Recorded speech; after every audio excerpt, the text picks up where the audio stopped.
একটা খুব সুন্দর কথা শুনেছি। আমাদের এই চোখ সারা জীবনের মতো বন্ধ হয়ে যাওয়ার আগে যদি ঠিক মতো খুলে যায় তাহলে জীবন শুধরে যাবে। তার বয়স যাই হোক বা পরিস্থিতি যাই হোক, জীবন ভালো হয়ে যাবে। হ্যালো বন্ধুরা, আমি সন্দীপ গুপ্ত। আজ আপনাদের একটা ছোট্ট গল্প শোনাব। একটা বাচ্চা ছেলে ছিল, তার জগৎটাই তার ঠাকুরদাকে ঘিরে। তার যত গল্প, ছোটোখাটো আবদার বা কিছু জানার জিনিস বা শিক্ষা সবই তার দাদু। ঠাকুরদাকে সে দাদুই বলতো।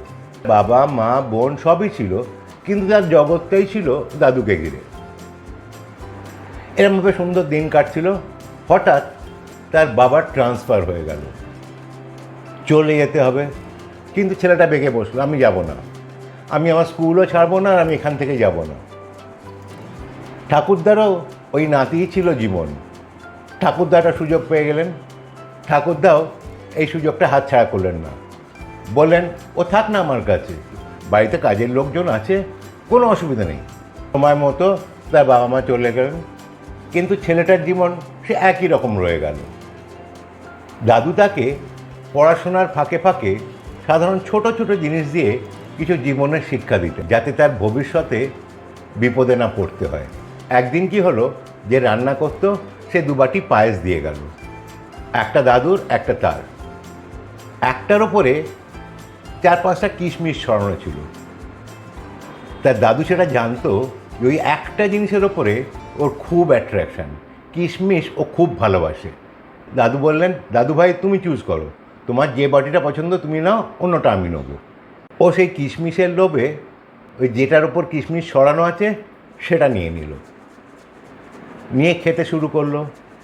খাচ্ছে, ওপরে 4-5টা তো খেলো, কিন্তু যতই খায় ভেতরে আর একটাও পায় না। এদিকে দাদুর বাটিটা দেখলো, দাদু যতবারই চামচে করে পায়েস তুলছে ততবারই তার মধ্যে কিশমিশ ভর্তি। ও খুব মন খারাপ হয়ে গেল যে আমি ভুলটা চুজ করলাম। দাদু ওর মুখ দেখে বুঝতে পারলেন, বললেন, ওটা তো তুমিই চুজ করেছো। তারপরে বললেন, দেখো, তোমাকে একটা ছোট্ট জিনিস শেখাই। জীবনে অনেক জিনিস বাইরে থেকে দেখতে খুব ভালো লাগবে, কিন্তু তার মানেই না তার ভেতরেও একই রকম ভালো আছে। তো জীবনে যখন চুজ করবে, সাবধানে, জীবনে এরকম ঘটনা দিয়ে ঠকতে পারো, অত চিন্তা করো না। পরের দিন আবার দুবাটি পায়েস দিয়ে গেল। তো আবার সেই একটার উপরে 5-6টা কিশমিশ সাজানো, আর একটার ওপর কিছু নেই। ছেলেটি তার আগের দিনের শিক্ষা পেয়ে গেছে। এবারে যে বাটিটার ওপর কিশমিশ ছড়ানো নেই সে সেটা সিলেক্ট করলো, করে খেতে লাগলো। কিন্তু দেখলো উপরেও নেই, ভেতরেও একটা কিশমিশ নেই। এদিকে দাদুর বাটিতে ওপরেও ছিল কিশমিশ, ভেতরেও কিশমিশ। সে এবার খুব বিরক্ত হয়ে গেল, তার মনটা একদম খারাপ হয়ে গেল। দাদু তাকে বললেন, শোনো, এবার তোমাকে আরেকটা জিনিস শেখাই। আমাদের অনেক কিছু অভিজ্ঞতা হবে, কিন্তু তার মানেই না শুধু সেটাই ঠিক। জীবন প্রতিদিন অনেক নতুন জিনিস শেখায়। অভিজ্ঞতা থাকলে সেটা নিয়ে চলা খুব ভালো, কিন্তু তার মানে এটা নয় যে তোমার অভিজ্ঞতার বাইরে অন্য কিছু নেই। এটা খুব মাথায় রাখবে।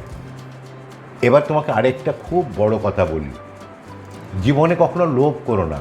এই কিশমিশটা তো খুব সামান্য জিনিস, এটা বড় ব্যাপার না, কিন্তু জীবনে যদি তোমার লোভ থাকে এবং মনে করো যে আমি ভালোটা নেব, তাহলে একদিন জীবনে ঠকতে হবে। পরের দিন আবার সেই দুবাটি পায়েস দিয়ে গেল, একটার ওপরে 5-6টা কিশমিশ ছড়ানো, আর অন্যটার ওপরে কিচ্ছু নেই। ছেলেটা কিন্তু দাদুর কথা শিক্ষা নিয়েছিল। তাই সেদিন সে দাদুকে বলল, দাদু আজ তুমিই নাও, আমার যে কোনো একটা হলেই চলবে। দাদু তখন একটা বাটি নিয়ে নিলেন, আর ওকে আর একটা দিলেন। এবার ও খেতে শুরু করলো, আর দেখে শুধু ভর্তি কিশমিশ। আনন্দে তার মুখে হাসি ফুটে উঠল। দাদু বললেন, শোনো দাদু ভাই, তোমাকে আরেকটা কথা বলি। তুমি যেমন আমার ওপর ছেড়ে দিলে, কারণ আমার ওপর তোমার ভরসা আছে যে আমি যেটা করব তোমার ভালোর জন্যই করব, সেরকম জীবনে যখন কোনো ডিসিশন নিতে কনফিউশন আসবে, দুটো জিনিসের মধ্যে কোনটা সিলেক্ট করবে বুঝে উঠতে পারছো না, তখন উপরওয়ালার ওপর ছেড়ে দিও।